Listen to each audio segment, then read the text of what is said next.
I have nothing to say to them because I don't see them as a human.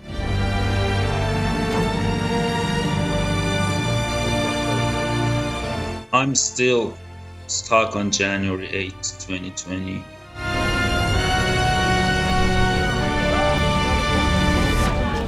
Still, we don't know why they shut down the plane, why they killed our loved ones. What was the reason?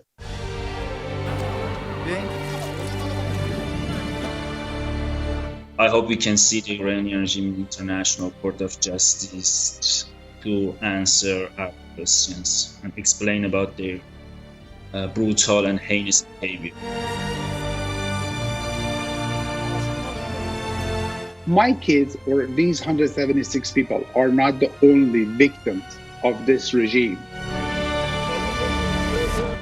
For a regime like that to be dictator like this, there is only one treatment: to just get rid of them. That's all. That's the only thing can be done.